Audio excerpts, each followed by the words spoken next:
It's been said that some of the best things in life happen by accident. Discoveries and inventions that were never meant to be can go on to change the world. Just ask a tractor builder who would have never built a supercar had he not been insulted by a man named Enzo. This is the story of one of those accidents. The story of how a humble repair shop in a tiny Bavarian village went on to build a car that dethroned the F40. A car that demanded respect for its record-breaking speed, yet the bravado to keep your foot in it at all times. A car that Porsche themselves would have been too scared to build. A car that is probably the most crashed car in Assetto Corsa. This is the legend of the Ruf CTR. It's 1963, and Alois Ruf Jr.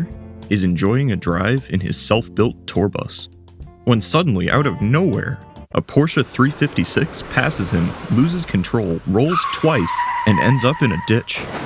After making sure the driver was okay and bringing him to the hospital, something else was on Mr. Ruf's mind. He had to have that car.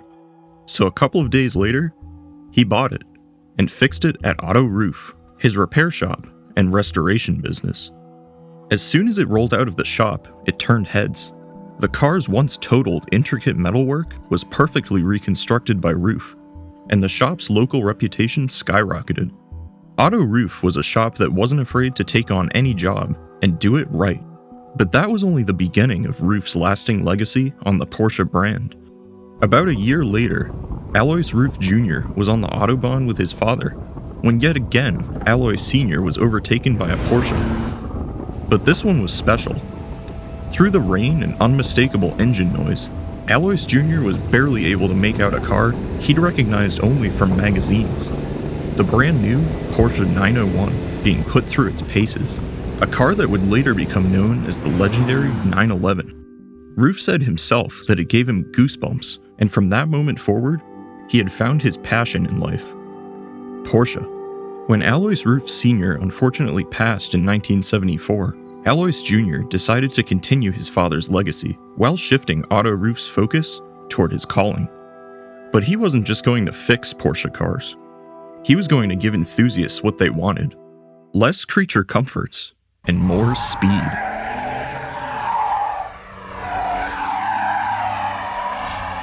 Ruf took cars like the 911 Turbo and the 911 SC and cranked up the power by stroking the engines. The orders came pouring in, and Ruf was well on its way to becoming Bavaria's premier Porsche tuner. But then, in the late 1970s, Porsche threatened the life of their own favorite child. The 911's time in the limelight was over.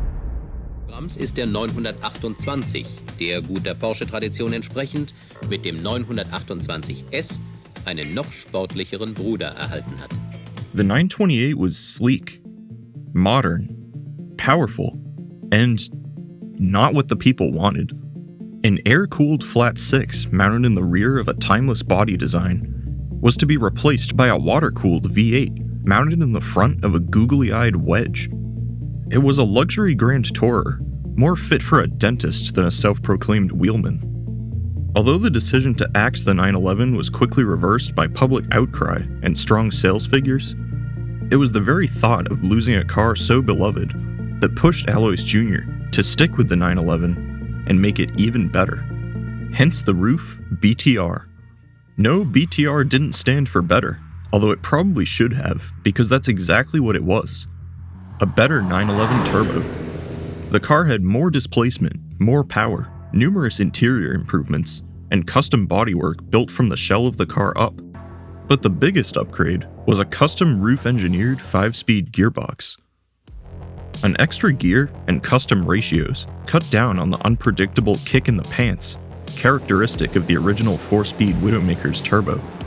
The new gearbox also helped propel the car to victory in Road & Track magazine's 1984 World's Fastest Cars competition. But the world wasn't ready for what Ruf would do just 3 years later. See, by the late 80s, car nerds had all but forgotten about the 911. Overshadowed by titans like the Porsche 959 and the Lamborghini Countach, people were enamored by unattainable pinnacles of engineering that were doomed to become paperweights for the absurdly wealthy. And in 1987, Ferrari launched their own unattainable paperweight, the F40. Of course, it was an insanely capable track monster, but it was also a record breaker, achieving top speeds of around 200 miles per hour. But Maranello's pride and joy had a target on its back from Pfaffenhausen and didn't even know it. Heck, Ruf didn't even know it.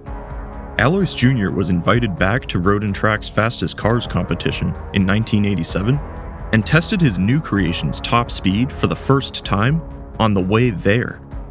Hearing the flat six scream behind him at 7,300 RPM, flying along the Autobahn in 5th gear, he knew he'd done it again. If BTR meant better, then this car should have been called BST, for best. But it wasn't. The CTR was the 911 Porsche would have built if their entire legal team was restrained with duct tape during Oktoberfest. But that's not to insult the car's fit and finish.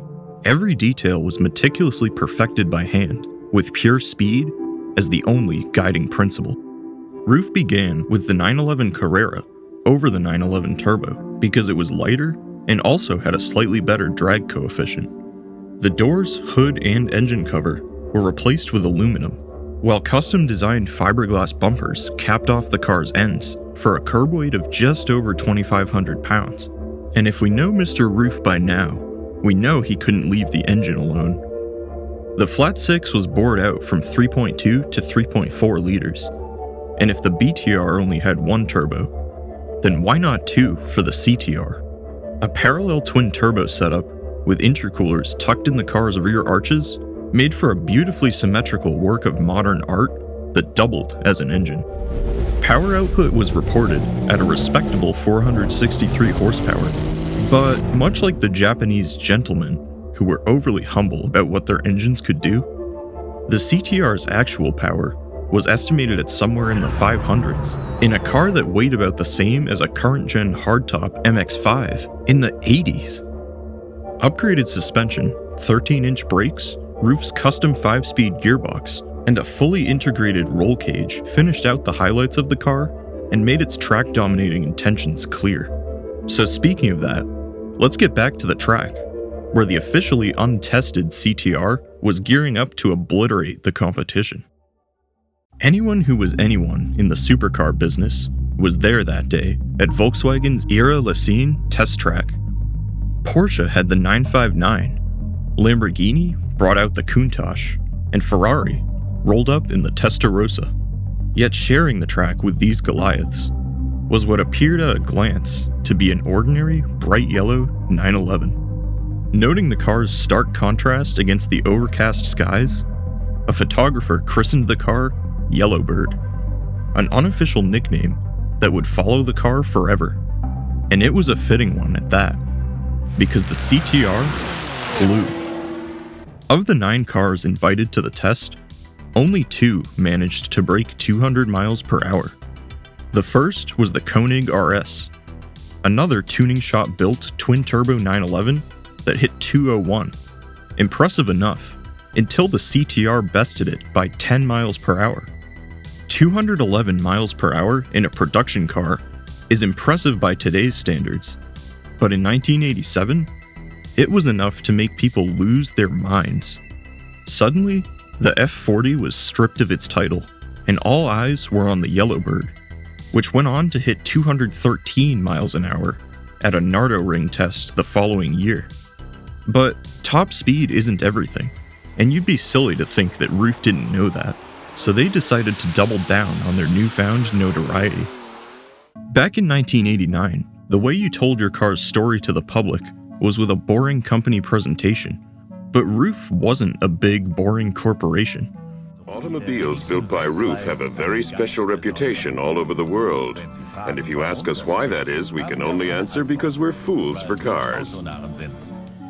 They decided that the best way to market themselves was to show the public what their car was like to drive. And they couldn't have been more right. Ruf traveled to the Nürburgring with a man named Stefan Roser, who would drive the Yellowbird. The original plan was to just get a few cornering shots and piece them together, but like any good obsessed test driver, Roser didn't like the sound of that. He said something to the effect of, "We've already got a whole helicopter and camera crew to follow me. Why don't I drive full laps?" Ruf should be glad they listened to him.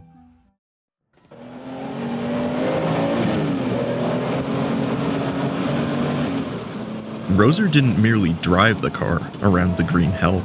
He fought it, tooth and nail. Every corner, a chance to taunt the car, to dare the heavy rear end to step out and send him spinning to his demise. But like a sword-wielding matador, he always had the upper hand.